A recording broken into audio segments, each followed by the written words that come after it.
Welcome to the third session on Japan's national security strategy and future challenges under the theme of changes in the security environment and Japan's responses. We have four distinguished panelists here with us. From your left, Mr. Alex Gray, CEO at American Global Strategies and former Chief of Staff of the White House National Security Council. Dr. Hans Sukhee, President of INSS. Welcome back, President Han. Dr. Norah Huang, Research Fellow at Prospect Foundation. And the moderator for this session is Professor Tetsuo Kotani, Senior Fellow here at JIIA and also Professor at Meikai University. Professor Kotani, the floor is now yours. Thank you very much and welcome to this session. In this session, we basically discuss the security environment in Northeast Asia and how Japan can work with other like-minded allies and friends, such as the United States, South Korea, and Taiwan. Japan is surrounded by 3 nuclear weapon states with massive missile capabilities, and those countries violate and ignore international law, and they are either unfriendly or hostile to Japan. So to meet the challenges from those 3 countries, the Japanese government revised the national security strategy in December 2022. And we are increasing our defense spending, almost doubling our defense spending. And also we are developing and introducing longer range strike capabilities. We are establishing the Self-Defense Forces Joint Operational Command. We are increasing our stockpile of ammunition and fuel. And we are investing more into our domestic defense industrial base. And we are now trying to adapt the proactive cyber defense. But Japan cannot secure its security alone. We have to work with other friends and allies. So we like to discuss those issues with the American friends, South Korean friends, and Taiwanese friends today. So as our opening remarks, I'd like to ask each of you, how do you assess the security environment in Northeast Asia? For Japan, when we adopted the first national security strategy in 2013, although we recognized North Korea as a threat, but we regarded China and Russia as regional partners. But in the new national security strategy, we regard China as the greatest challenge to Japan. And also we regard Russia as a threat to Europe and a concern to Japan. And North Korea remains as a threat, but because of their growing missile and nuclear capabilities, we regard it as an imminent threat. So how do you regard the security environment here? And is there any change of perception among yourself over the past several years? So let me start with my good friend, Alex. Well, thank you so much, Professor Kotani, for your many years of friendship and for including me in this panel. I think I'd start by saying that the security environment in not just Northeast Asia, but in the Indo-Pacific writ large, I think is probably the most volatile that it's been in the last several decades. I think what we have, when I served in government in the United States from 2017 to 2021, we were able to compartmentalize, to a large part, the different threat actors that the free world faced, whether it was North Korea, China, Iran, Russia. Yes, there were some linkages, but largely we were able to treat them as individual challenges. Unfortunately, that's no longer the case. And these the phrase axis of autocracies, I think is an apt one. When you look at the cooperation, the no limits friendship between China and Russia. You look at the cooperation that we're seeing between Russia and Iran. We're seeing China providing dual use technology to the Russians in Ukraine. We're seeing the Iranians providing aid to the Russians in Ukraine through drones. We're seeing the Russians selling oil against violating sanctions and selling oil to the Chinese. North Korea providing artillery shells to kill innocent Ukrainians. This is a massive global challenge, and it's not just destabilizing one discrete region, it's destabilizing the entire Eurasian landmass. My concern, I think, is if we accept that this is a multi-layered, multilateral challenge with multiple autocratic actors coordinating, the question for me is, in terms of global security outlook and regional security outlook, what are the mechanisms and what's the outlook for the free world to cooperate to deter those actors from further provocative action? I think there are a couple of good pieces and perhaps some concerning pieces. The good news is that I think there's bipartisan consensus in the United States that we have to have a robust Indo-Pacific presence. We have to have a robust alliance system in the Indo-Pacific.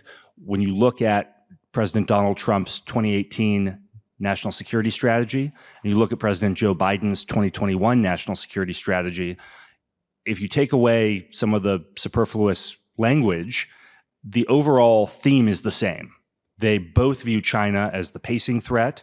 They both view Russia as a malign actor. And there's great similarity in those strategic documents. So I think you have a lot of in Washington at least, you have a lot of continuity that we're going to see in this respect in terms of how the regional situation is viewed in Northeast Asia and the Indo-Pacific. And then I think the Biden administration has built in a very successful way on some of the multilateral mechanisms that they inherited from previous administrations, whether it's the Quad, whether it's the trilateral partnership with South Korea and Japan, whether it's AUKUS. These are all positive developments for the Indo-Pacific and the security outlook in the region. So I would say while we're dealing with a volatile situation, probably more unstable than we've seen in recent years, we're seeing this unprecedented access of autocracies. We also have a more robust multilateral security architecture than we've had at any time in the last several decades. So I think the outlook is mixed, but I think we're slowly but surely developing the skills and the tools across the alliance and the partnership, the hub and spoke system in the Indo-Pacific to be able to address the challenges that we're facing. Thank you. Good. You mentioned the axis of autocracy and also the continuity inside the U.S. Policy toward Indo-Pacific. Let us come back to this point later. So, Dr. Han, please. Sure. Thank you. Alex, he just delineated the grand picture of Northeast Asian security threat. And I'd like to more focus on the three countries, Russia, China, and North Korea. This is the coalition of the three countries. They just pose a very important and pivotal threat to South Korea and the Northeast Asian region. And I'd like to more focus on the Korean side of a threat perception from these three countries. First of all, the North Korea itself is a threat to South Korea and this region. And North Korea recently, early this year, they tried to delineate, or they tried to just declare the inter-Korean relationship is kind of a confrontation relationship. It's North Korea and South Korea is independently different countries, and they try to they just give up their unification policies. Instead, they want to justify, they want to cause a war against South Korea. They try to justify that. So that kind of behavior and the commentation would be a threat to South Korean security and South Korea. And also North Korea, they had the solid connection with Russia. They just share North Korea, they just provide munitions to Russia. Russia is in the Ukraine crisis, so they need more munitions from North Korea. At the same time, we do not know what North Korea received from Russia. We just hunches, or we just calculate, and we just hunches that Russia might provide some kind of cutting edge technology to North Korea. If we take a look at North Korea's recent launches of missile tests, and their quality and their technology is much more advanced, so we just suspect that North Korea might receive some cutting edge technology from Russia. Second thing is North Korea's economic situation is getting better than last year. We suspect that Russia, instead, as a payoff of munitions, they might provide some kind of a hard currency to North Korea. That we are suspecting. So we all know that North Korea, how they use those kind of hard currencies for. They will develop their own the military weapons, and they're just threat perceptions. I think that will be a concernable fact. Third one is China-North Korean relations. China was before, about 10 years ago, China was one of us. China joined the UN Security Council, and then China agreed to impose sanctions upon North Korea. But recently, China changed its own position. Then they never gonna join us to impose sanctions against North Korea. I think there was a change was caused by the 2017-2018 the Trump the Kim Jong-un kind of summit meeting. After that, China, they try to protect, or they try to continue their relationship with North Korea, and then they try to keep the North Korean relationship intact. And third one is China and Russian relationship. China-Russian relationship is quite cordial, it's quite good, but they still have some kind of competition inside. Russia needs Chinese support because they are in the war against the Ukraine, but China wants to manage the relationship right now. So they want to have a coalition. At the same time, they have a competition. So overall, this kind of a tripartite cooperation among Russia, China, and North Korea, they will pose a serious threat to Northeast Asia and in general, and then specifically it's for South Korea. That will be the current snapshot situation. Thank you. Okay, thank you very much. So Norah, please. Thank you for inviting me to this important event. And I think that before me, Alex and Sukhee already talk a lot about the situation and the changing security environment in this region. So I try to focus more on the China dimension. I think that everybody would agree that one of the changing security environment is caused by the change of the balance of power between US and China. And one, the US is the supreme security guarantor for allies in this region. And China, unfortunately, is the aggressive and capable actors in this region. So because this change of this balancing of power between these two giant actors, it creates some kind of tensions in this region. And aside from this, this means an aggressive and capable China in also harboring the ambition to change the international rules-based order. Aside from this, we also from this development of this Russian war in Ukraine, we get some lessons from the development and sees there's the potential of an emerging of an authoritarian ethics is taking form. And what does this mean of this authoritarian ethics taking form? I think there's one important concept that is we all know the US. One of the US's major concern is it has to face two major theaters at the same time. We know before the US always posting itself to be ready for facing a two major war at the same time. But in the latest security document, it says the U.S. Adjust a little bit, trying to put itself prepare for just 1.5 major war. And so you see that is a reflector of this balance of power changing. And come back to my point, I wanted to say this, that the possibility of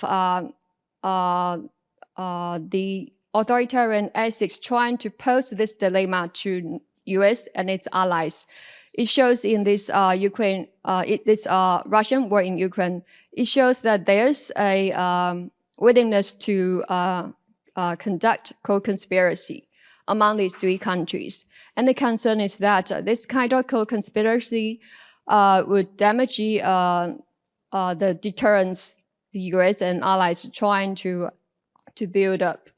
That is, we see China is supporting Russia economically by purchasing its energy product. And also there's some implicit support by funneling those drones to China, to Russia. And also we see North Korea also providing some munitions to Russia. This kind of co-conspiracy, we see it taking form in this Russian war in Ukraine. It kind of gives us this idea. What would it be if there's if and when China is plotting a war on Taiwan, then he can count on Russia would conduct this co-conspiracy. I think that's the main concern from the Taiwan side. Seeing this development, it looks like it's emerging, but we must not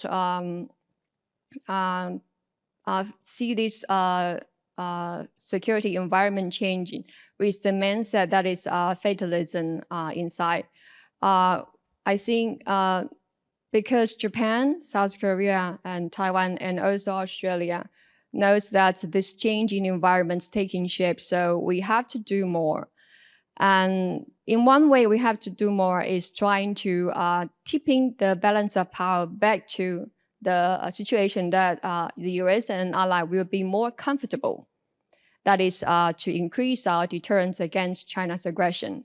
So overall, I see there's some window of opportunity that's displayed not just because of the balance of the changes of balance of power, but also we see the demonstration of a co-conspiracy possibility among the three countries. So so far, we haven't seen China make the move on Taiwan. I think that is because China is not yet confident about winning a war over Taiwan Strait. So deterrence is very important for the next stage for the US and allies to have to task itself on tackling this. Thank you. Well, thank you. You all touched upon the growing partnerships among the autocracies. So we will discuss that later. But before that, let me turn to more specific threats we are facing. I was in Washington earlier this year, and I met a very senior ranking official of the Biden administration. And I was struck by his remarks that he said he is more concerned about the Korean Peninsula than the Taiwan Strait this year. So North Korea is becoming very hostile to South Korea and the United States, and they have been rejecting any diplomatic engagements with Washington and Seoul. And some experts even analyze that the Kim Jong-un has already made a strategic decision to go to war with South Korea. So first, Dr. Han, followed by Alex, how do you read Kim Jong-un's mind? What is his intention? It's a pretty tough job to guess or to put myself into the Kim Jong-un's position, but I think the Kim Jong-un, maybe your comment that some people's speculation that the Kim Jong-un already decided to fight against the South Korea, I think that is too much exaggeration. And Kim Jong-un, he just recently, he wants to declare something. One is he just give up his unification with South Korea, and then second he wants to cause any war. He just justify to cause a war against South Korea. These two comment why he just raised this kind of issue. I'd like to explain two things. One is aggressive part, aggressive the cause.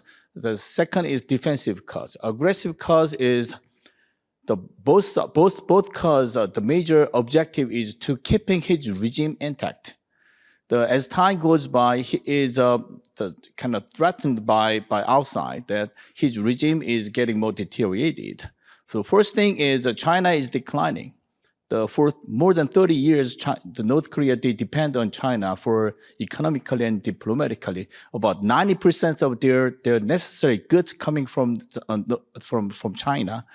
But recently, they just recognize that China's economy is declining, and China's diplomacy is not as good as before. So I think this is my translation. That's why North Korea, they try to reconnect with Russia, because one ally or the China is not enough. They need another patron or another the partner to support the North Korea's regime survival. So that's why they just reconnected with Russia. That's my argument. And in order to keep its regime survive, its regime intact, North Korea, Kim Jong-un, he wants to raise the aggressive part would be, he wants to declare and he wants to emphasize that we are the nuclear country. So we want to cause a war against you. So you should you should leave me alone. That's an aggressive part of his argument. So he wants to threat South Korea. By threatening South Korea, he wants to keep his regime intact. Second, defensive part is recently North Korea was suffered very much by the South Korean K-pop, K-drama. K-pop, K-drama is smeared into North Korean society and North Korean government, and Kim Jong-un, they suffered a lot to control their own society. Recently, one of the examples is recently 2 12-year-old North Korean guys, they just sentenced to 12 years in jail. Why? Because they watched the K-drama. Can you believe that? That will be the situation. So North Korea, they want to defend themselves from the South Korean K-pop, K-drama.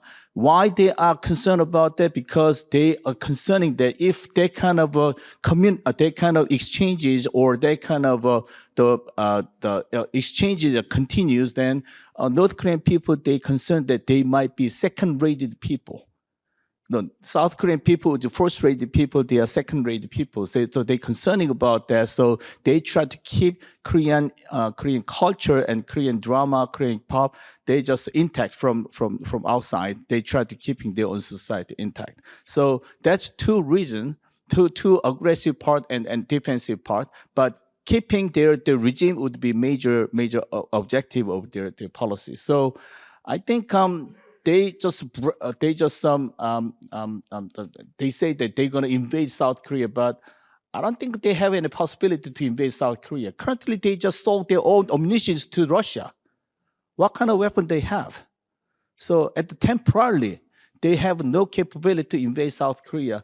Maybe I might be too optimistic, but there is a situation that we are just watching at this moment. Thank you.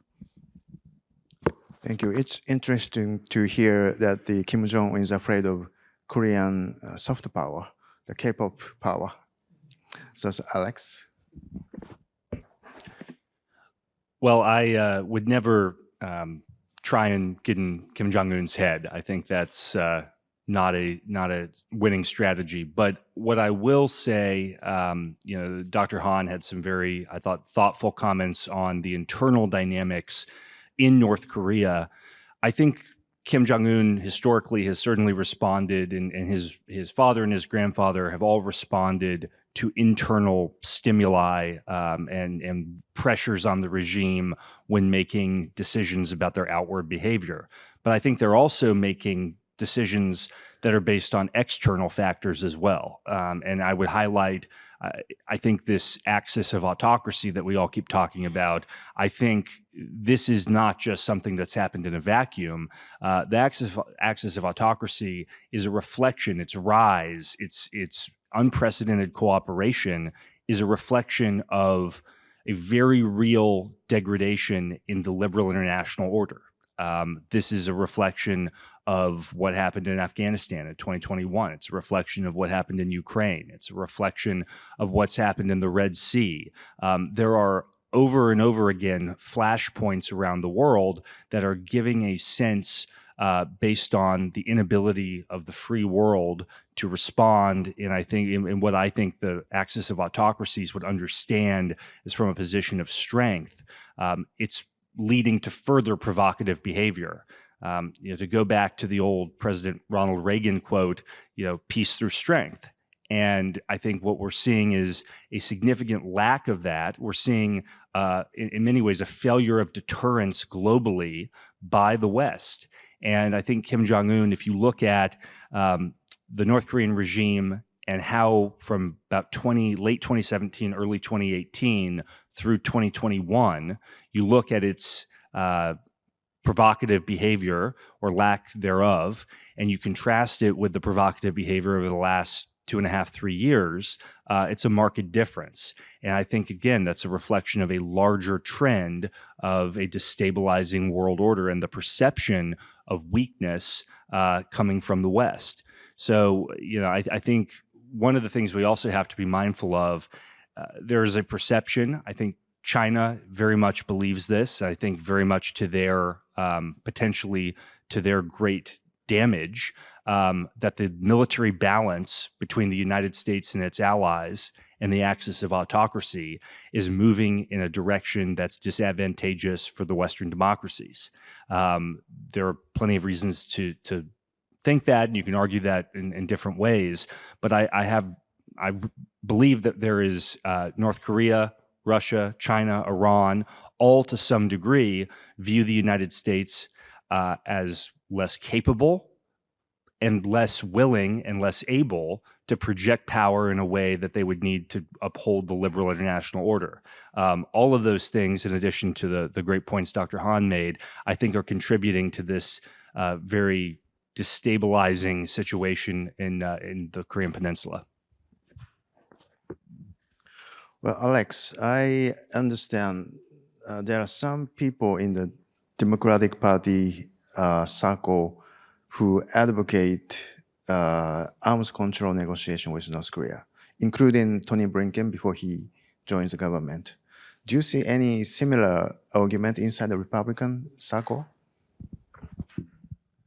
Well, I think that President Trump undertook unprecedented negotiations with North Korea, and he did that from a position of strength after maximum pressure had been exerted through sanctions, after we all remember fire and fury and the rhetoric that was coming out of the White House.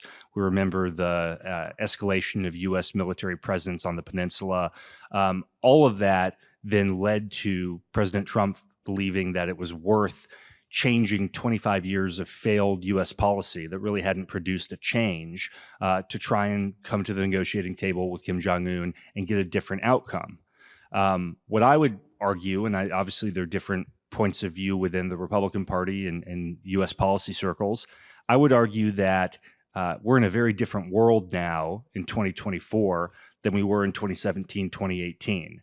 And that, again, we are now looking at a North Korea that is intimately entwined with 3 other very malign actors on the world stage.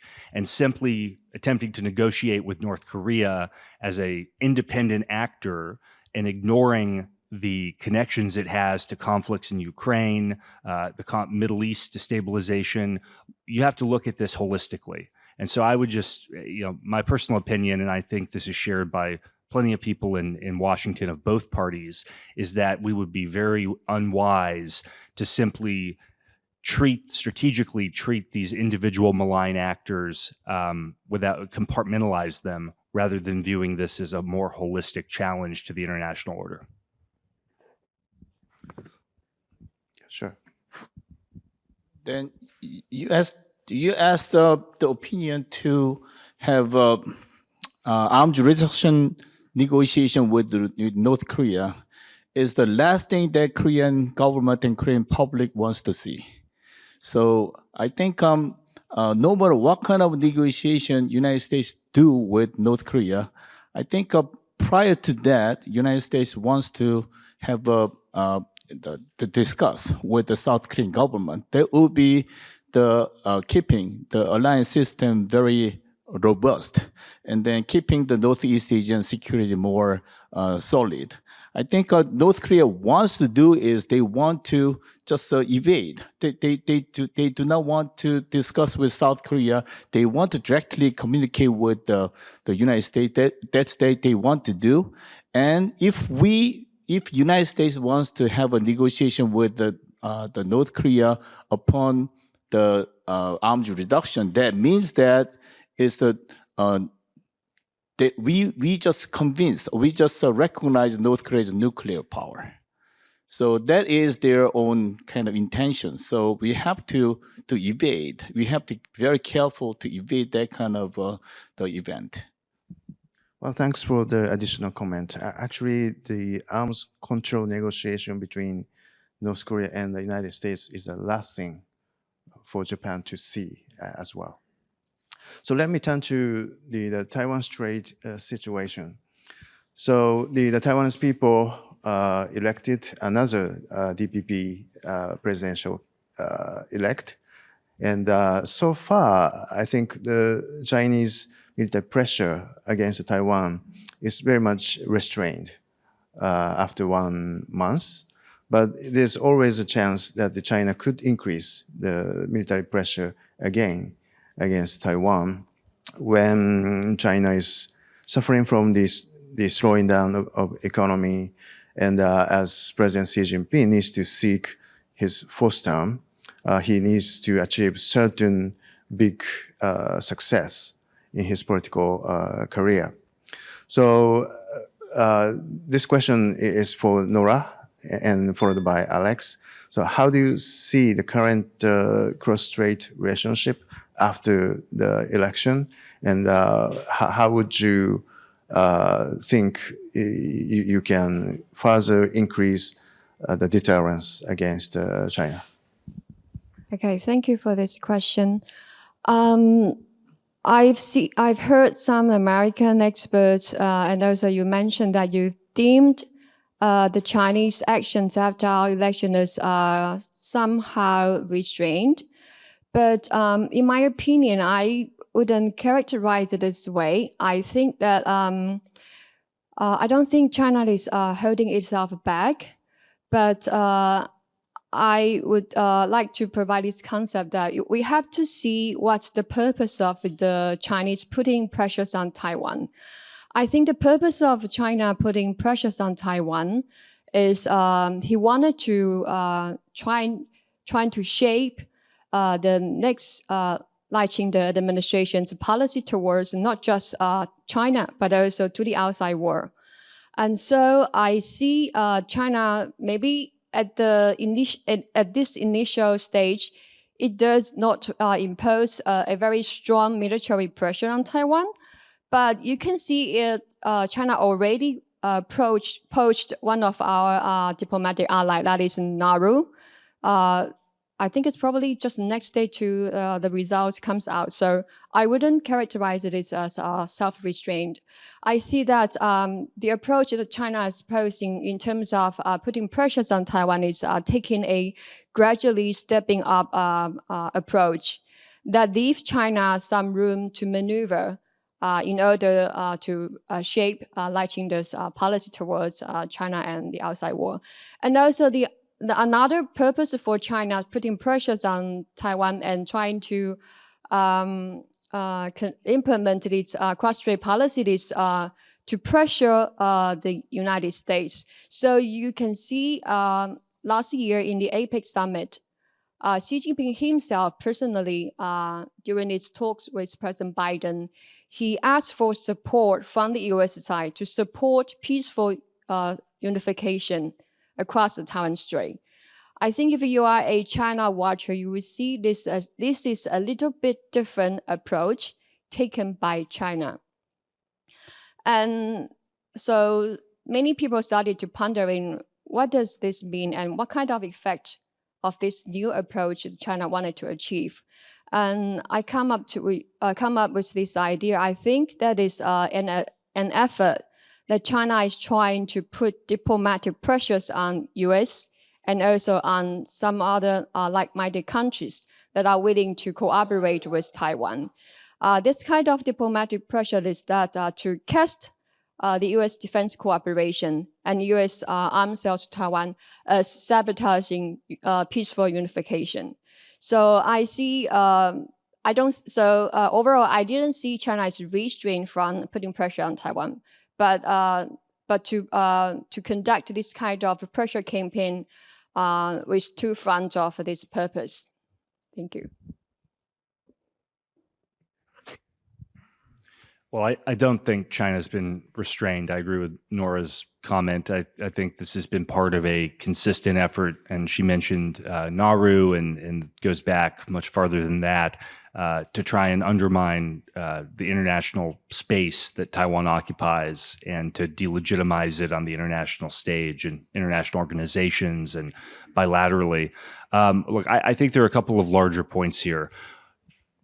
Going back 40 years, what is it that allows the Chinese Communist Party to have any standing, any legitimacy to govern? And it's economic growth. It's the CCP's ability to deliver substantial economic growth and to raise living standards and to move Chinese people out of poverty.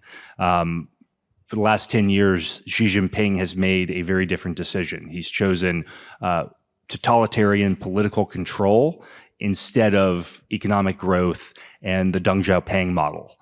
He would much rather have authoritarian, totalitarian, centralized control over the economy at the expense of economic growth. But what is the ultimate outcome of that? The ultimate outcome is going to be a new CCP is going to have to find a new source of legitimacy. It's certainly not political pluralism. And if it's not economic growth, if they've got 25+% youth unemployment, if we're talking about single-digit economic growth, what is it that the CCP has to offer the Chinese people? And my concern, and I think the concern of many in Washington, is that ultimately over the next several years, what the CCP is going to offer is the great rejuvenation of the Chinese nation. It's going to offer belligerency abroad in all of the flashpoints that we're familiar with. And most notably, it's going to offer that in the Taiwan Strait. And this comes at a time where the perception, if you listen to what the CCP is saying and what its security experts are saying, they believe that the military balance in the Strait between the United States, mainly the United States, and the CCP is dramatically moving against the United States. They look at all the metrics that you're familiar with. They look at the size of the U.S. Navy. They look at the ability of the U.S. Navy to manage attrition, the decline of the U.S. defense industrial base that was highlighted by Ukraine. All of these metrics are moving in the wrong direction. Now, I personally believe that that would be a catastrophic mistake. That would be an extraordinary world historical level miscalculation on the part of the CCP to underestimate the sources of American strength.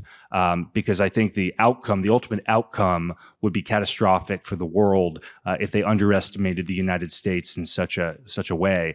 But I think as the military balance is undeniably shifting based on most commonly used metrics, I think we do risk China miscalculating. And when you throw in the economic and demographic challenges that I mentioned, you have a very dangerous recipe for the CCP to miscalculate in the next several years. And then that, to me, that makes the Strait just a potential global flashpoint, at least through the famous Davidson window of 2027. And I would argue much sooner than that.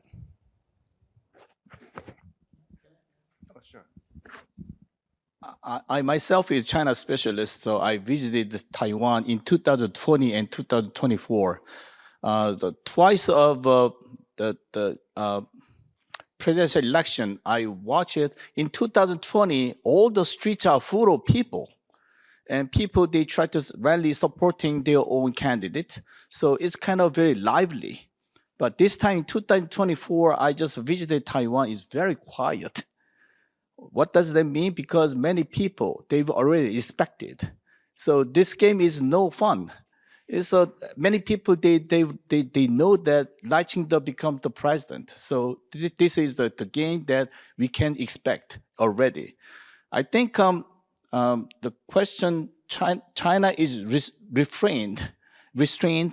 I think we have to rephrase. They were quiet, just quiet. Why they are quiet? Because they already expected Lai Ching-te becomes the president. Only one thing they care about is Lai Ching-te should not declare independence or something. That part would be the Biden has to do. So that's why Biden, as soon as Lai Ching-te became the president, Biden said that no independence. So that part is, from China's side, that part is leaving to President Biden that you just take care of Taiwan not to declare independence. That's one thing. And I think more focus, China is more focused on is they want to see the congressional election. In 2020, in Congress election, DPP just landslided 68 seats out of 113. It's more than half. But this time, DPP owns maybe 51, and then KMT has 52, and Minjungdang has 8. So from Chinese perspective, the market or Taiwan is a space for their own psychological warfare. Or political warfare site. So they want to precipitate and they want to strengthen their own operation of psychological warfare against KMT and Minjungdang. And they have about seats about 51 plus 8 would be 59 seats. So they try to expand their own operation for psychological warfare. I think that's why they are quiet. Well, thank you very much for the additional comment. And let me ask one another question about Taiwan. So I hear there are a growing number of Taiwanese now believe in crisis, the Americans would not come to help Taiwan because the President Biden pledged there will be no boots on the ground in Ukraine, although they will, the US providing the weapons.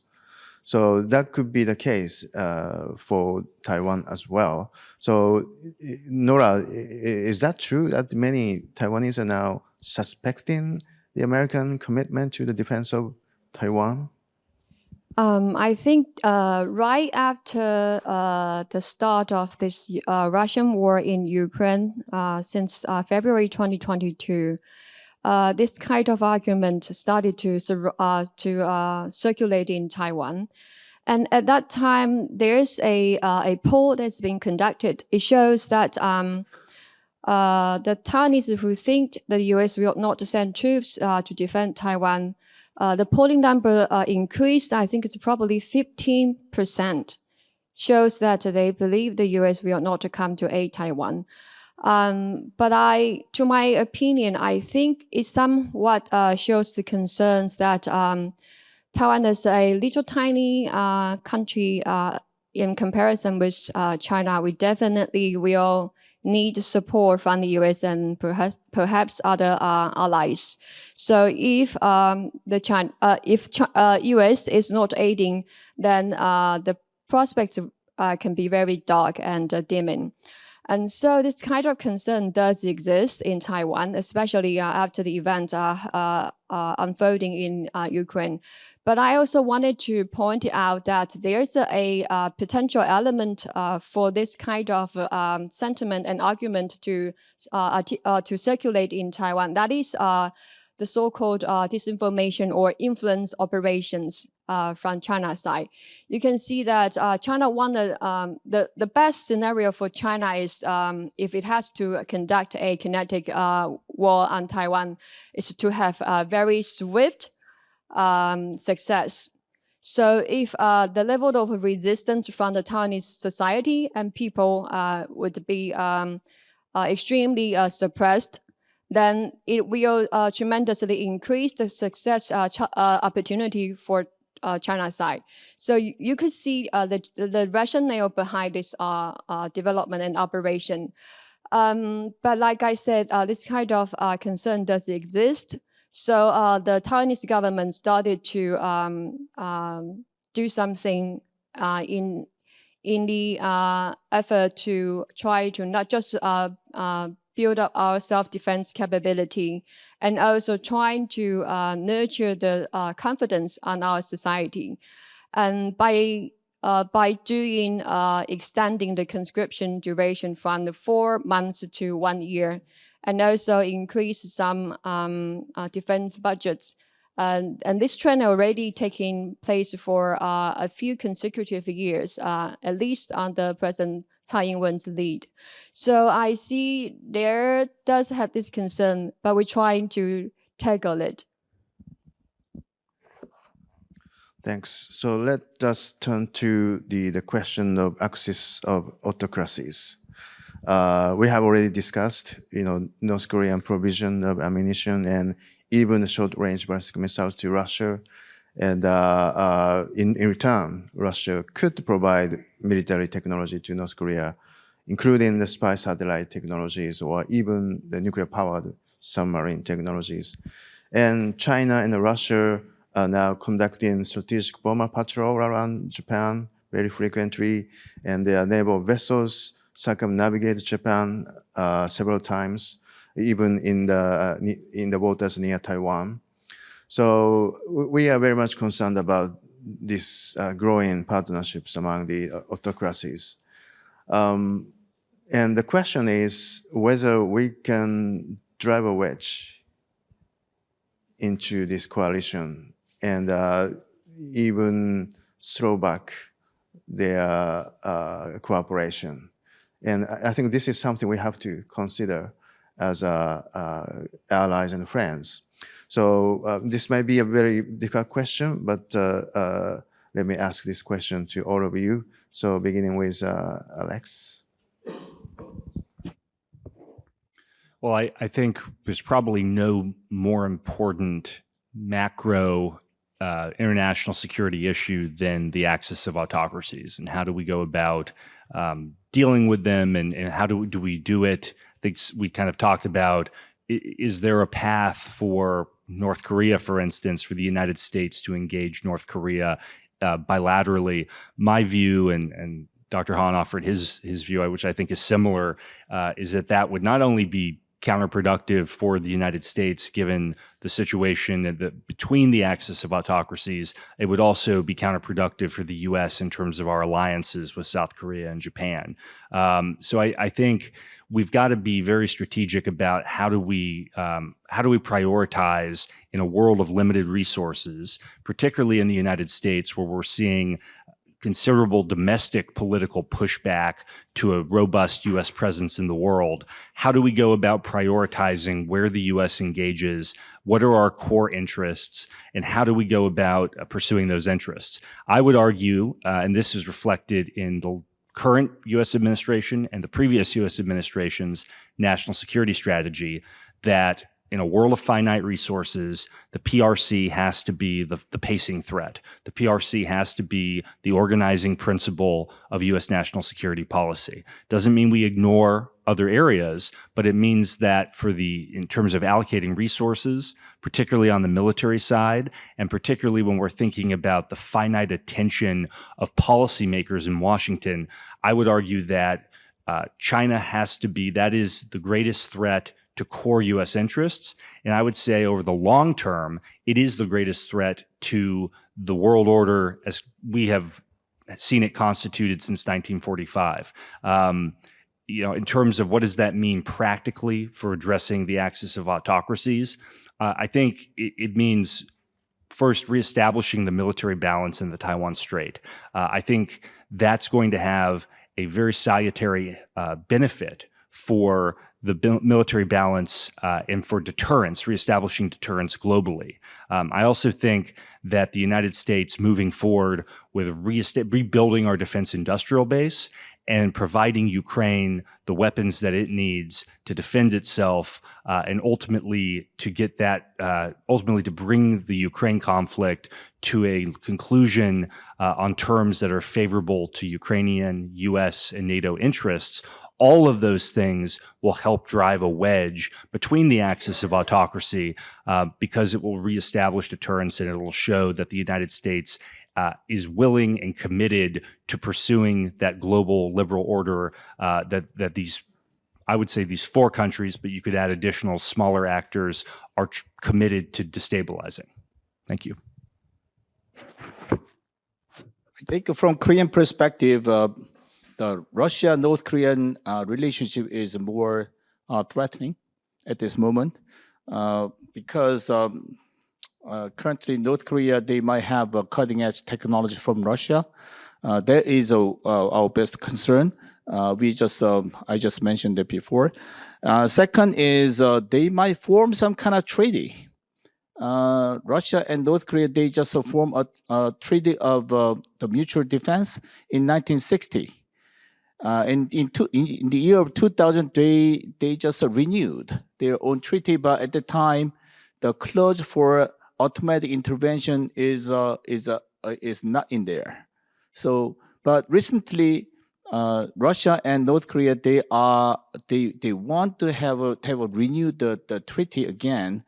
Putin, he's supposed to elect his own presidential election in March, and after that, Putin is supposed to visit North Korea. When he visits there, North Korea and China and North Korea and Russia, they want to renew their own treaty of mutual defense. We are concerning that they might include automatic intervention clause into that new treaty. So if they just do that, that will be a tremendous threat to South Korean security. And how to defend ourselves and how to deter their own promotion of their relationship.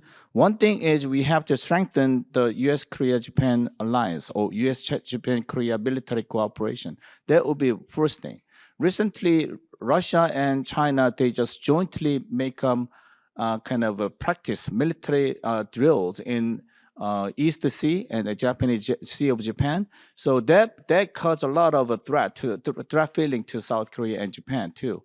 So how to defend ourselves from those kind of provocation? I think we have to strengthening more realistically and more practically. We have to strengthening the relationship or military relationship among 3 countries: Korea, Japan, and United States. And second thing is Korea is. The new Minister of Defense in Korea, he is a quite strong military person, so he tried to emphasize, just in case any of North Korea's provocation happened, that we have to defend ourselves immediately and strongly, and then we have to continue our own bounce back until the end. So that kind of very strong and serious message that will loosen or that will undermine the bilateral cooperation between Russia and North Korea. That is another thing we are thinking about. And third one is we have to keep watching the North Korea, the Russia's technology or high technology or cutting edge technology infused into North Korea. But it's not easy to detect those kind of technology transfer, but we're still keeping our own eyes open, and we have to have a coalition with the United States and Japan, and we have to take those kind of transfer of technology into North Korea. I think there's 2 points I wanted to point out. That is how to try to drive wedges among these 3 ethics. I think I wanted to go back to what's the reason that's keeping them from cooperating with each other so close to as forming a coalition? I think we can see the reason is because the three countries, they are all bordering neighbors. So they always have this concern in their deep down in their mind that is they don't want this neighboring country to try and to use any kind of occasion or opportunity to take their land, to take their resources. So this kind of concern will always be there as long as they are the neighboring country. And so how do we try to leverage this kind of concern to create edges between among the three? I think one is to strengthen. One is to emphasize that the current international rules-based order is benefited to not just the democratic countries, but also to countries, small countries like North Korea, and also like a big country like Russia. You can see in this kind of narrative, it trying to portray China as maybe the biggest, the strongest among the three. So in a sense, China has the most powerful resources and the kind of capability to grab land from its two relatively weaker neighbor countries. So in one way, to strengthen this benefit of this international rules-based order would kind of create the sense that to keep this order intact, to maintain a stable international order is beneficial to not just other countries, but also North Korea and Russia. And another point is that to point out that small countries like North Korea especially wanted to maintain its autonomous state.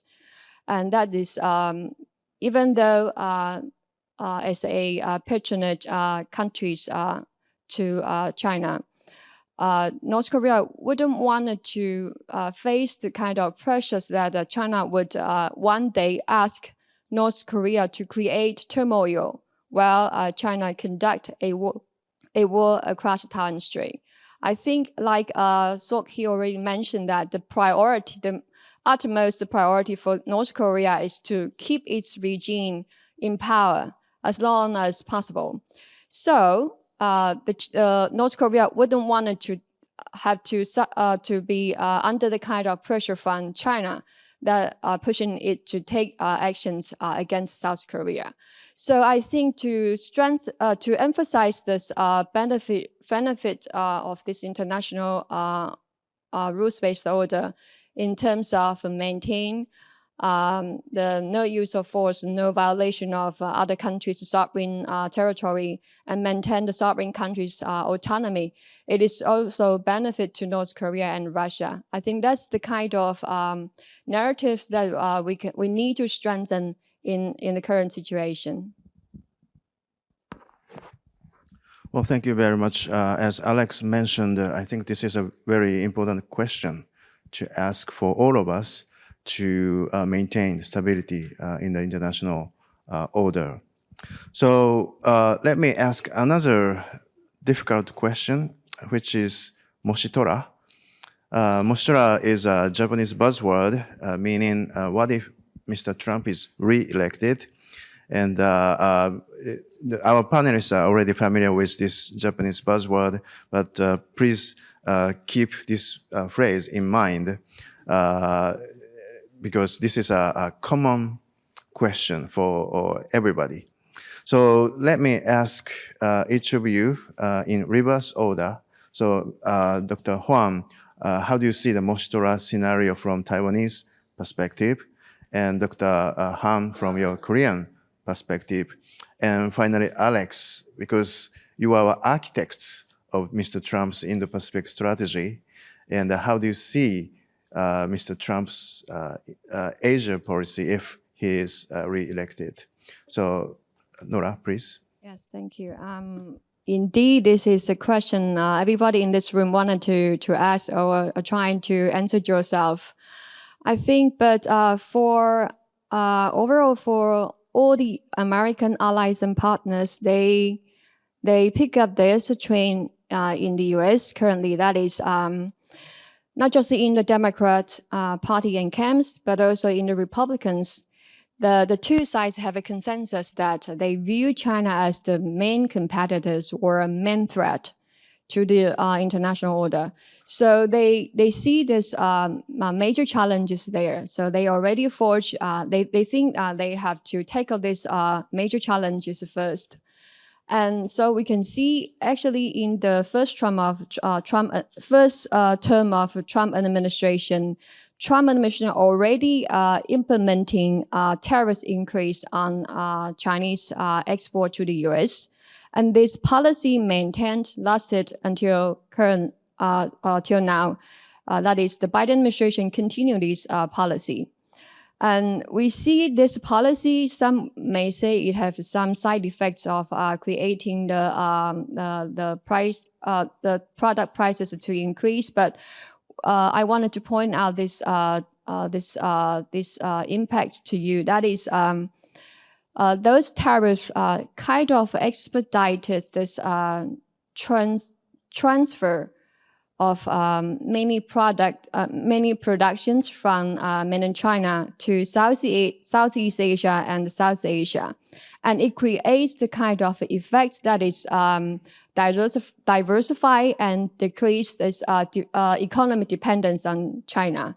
So overall, it can have this effect of sort of undermine the effects of Chinese economic coercions on other countries. So that is quite interesting. That at the first stage, some of these allies was a bit concerned about this kind of approach about imposing tariffs. But for now, I think there's some upsides of this policy. And also, I remember there's another example that the two sides share the same policy tour. That is, I remember at the in 2018, I think it's probably the first time U.S. government trying to appeal to its allies about the importance and the benefits of a stable Taiwan Strait. I think the first time this phrase or this sentence is mentioned is in the U.S. Australia 2+2 joint statement, and then you all know now. After that, whenever the U.S. has its high-level meetings with its allies and partners like UK and Japan, and also in the G7 platform, whenever they put out a joint statement, they have this sentence there, that is to emphasize the importance of keeping a stable and peaceful Taiwan Strait. I think that is very important because all over the world, people now you have the interest in Taiwan Strait. So you wanted to keep the Taiwan Strait from if there's a blockade situation or there's a kinetic conflict happening over the Taiwan Strait. That is very important. And so this second example also shows continuity from Trump and then Biden. So from the Taiwanese point of view, I see that there's something, not just, there's something the Americans is doing right, and it's bipartisan. So I would say maybe the results of this presidential election wouldn't change so much on the foreign policy front, but for the Americans, the differences between the two parties on the domestic policy front is probably a lot bigger than you would want to tolerate. Yeah. In Korea, we have concern about Trump returns to American presidency based on four things. The first thing is weakening of alliance. Trump is major logo of Trump is make United States again great again, the MAGA, and then American First policy. And second thing is he considers everything is based on business transaction. And third is he doesn't put more importance on the alliance. So based on these three kind of things, we are concerning that first is weakening the alliance. Weakening the alliance is the Yoon Suk-yeol government, current government, we just made a lot of accomplishment with Biden administration, including NCG and the U.S.-Korea, Japan, the tripartite cooperation. Those kind of things might be, if Trump becomes the president, he might undermine, or he might just put more importance on other side. He just discard this kind of thing. That will be our concern. And second thing is, we had the joint military drills, and then the America's strategic resources coming to Korea to defend Korea, and then we have SMC, so negotiating the defense budget with the United States. All those kind of things, the Trump might impose much more pressure upon South Korean government, so we pay more. That is another concern that we have. So I think that part would be one of the concern that that Korea is raising. Second thing is about North Korea. As I mentioned in the first part of today's session, and we are concerning that Trump might initiate another summit meeting with Kim Jong-un. I think Kim Jong-un is very much anticipating that kind of a summit meeting at this moment. So I think if that kind of things happen, then we really expect that Trump government, Trump administration should discuss with the South Korean government beforehand. That will be the one thing. But I think we are really concerning that President Trump might agree with North Korea that North Korea would freeze its nuclear development. At the same time, he agreed to provide some economic assistance to North Korea. That might give some kind of permission to North Korea that you are supposed to have nuclear power. That will be a nightmare for Korean government and Korean people. And a third one is economic risk. We have a lot of economic risk, but I'm not economist, so I cannot.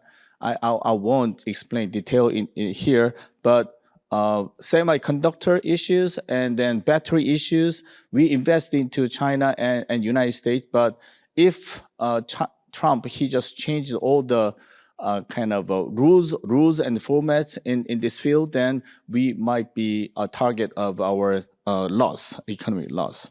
And fourth would be the most important thing is withdrawal of American troops. So in the first period of his governance, Trump, he just sometimes he just raised this issue. So Korean people's mind that withdrawal of American troops from Korea, that is a traumatic issue. It remained in our mind.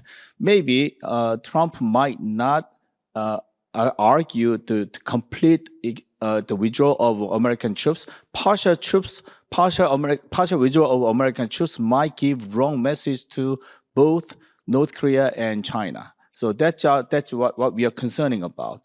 And second thing is those kind of withdrawal argument might give Korean public to raise issue that, oh, we have to defend by ourselves. So we want to raise some issues that independent nuclear development program we try to develop. So that might cause a lot of trouble between United States and Korea. So that kind of things would be the Korean general concerns. Thank you. Now, Alex, everybody wants to hear your views. Well, I obviously want to caveat it by saying I don't speak for the campaign. I don't speak for President Trump. These are just my personal observations and views. I can understand 8 years ago in 2016, I was a foreign policy advisor to his campaign then, and I heard many of these same concerns from our Asian allies and partners. And I understood a lot of those concerns 8 years ago because we were listening to things he was saying on the campaign trail. And understandably, we want to take candidates at their word, and we want to. That's how we're going to judge them. What's very different now, and almost unprecedented in American history, we will have two candidates with records as president. And we can judge them not just by their words, which are important, but we can judge them by the actions that they took as president. And I see Ambassador Sukhee is here, who knows this as well as anyone, and Tetsuo, who did a lot of great work at the Track 2 level. Many of you in the room participated in this. I would argue that from 2017 to 2021, the U.S.-Japan alliance was the most expansive, successful, and in many ways reached its apex in the history of the alliance. If you look at President Trump's Indo-Pacific strategic framework, which it was classified originally, and then on January 5th, 2021, we declassified it, and it lays out President Trump's vision for the Indo-Pacific, for a free and open Indo-Pacific, and it lays out the specific steps that President Trump took and what intellectually the framework that formed his approach to the Indo-Pacific. It's very clear the primacy of the U.S.-Japan alliance. It's very clear about the importance of defending the first island chain from PRC aggression. To see that, and I had at the time a very senior Asian official tell me that we have never seen in writing, in living memory, an American president with his signature on it saying the United States was making a major pillar of its strategy the defense of the first island chain from aggression. That is an extraordinary document. President Trump, in addition to when you go through the list of the framework, and we talk about Korean Peninsula, we can talk about Taiwan, we can talk about the Pacific Islands, which I spent a lot of time on, across the board, President Trump, by his actions, expanded U.S. engagement, expanded multilateral and bilateral mechanisms for cooperation to grow and strengthen a free and open Indo-Pacific. But what I think is his most important legacy, we all have to remember that from 2013 to 2017, I think it's been conveniently forgotten, unfortunately, the U.S.-Japan alliance was in one of its worst places it had been in decades. We had a U.S. National Security Advisor who was speaking openly about a new model of great power relations between the United States and China, which I think many probably rightly interpreted as acquiescence by the United States to the militarization of the South China Sea and many other malign activities in the region. When President Trump came into office, he changed, and this, again, I think will be his greatest legacy, he changed the approach of the United States to making great power competition with China the paramount organizing principle of U.S. foreign policy. When I came into the White House on January 20th, 2021, there were still large parts of the U.S. government that were focused on China as a cooperative partner, economically and in diplomatic ways as well. My last day in the White House, January 20th, 2021, exactly 4 years later, every agency of the United States government was working itself, but with its partners, with Japan, with South Korea, with Taiwan, with NATO, to work to deter Chinese aggression across every field of endeavor. That is a historically significant accomplishment by President Trump and his team. So we don't have to ask, we don't have to speculate about what he might do. This isn't 2016. We have a body of work and we have a cadre of officials who the president is leaning on, his senior-most team, people like his former National Security Advisor, Robert O'Brien, his former Secretary of State, Mike Pompeo, his former Director of National Intelligence, John Ratcliffe, all of whom are known in Asia, all of whom have reputations here, all of whom are known for their commitment to the alliance and to partnerships in the region. This is not 2016. I can't say it enough. And so I really think that my message since I've been here this week has been, I can't speak for the president and I don't speak for his campaign, but I would encourage everyone, rather than engaging in speculation, to just look at his actions and look at the things that happened in the previous 4 years. And I think the fact that President Biden has continued nearly all of his policies in the Asia Pacific and expanded upon them is a sign that we are building this extraordinary consensus in Washington, similar to what we had during the Cold War, this bipartisan national security consensus that should leave our allies and partners feeling relieved about the staying power of the United States in this region. Thank you. Well, that was really reassuring remarks by Alex. Thank you very much. You know, Japan, South Korea, Taiwan, we have no plan B. We have only the option to further strengthen the alliance with the United States. So your remarks is very much appreciated, I think, by the audience. Sorry, we have no time to pick up a question, and let me conclude this session. So let me join. Please join me thanking the panelists. Thank you very much for the wonderful discussion.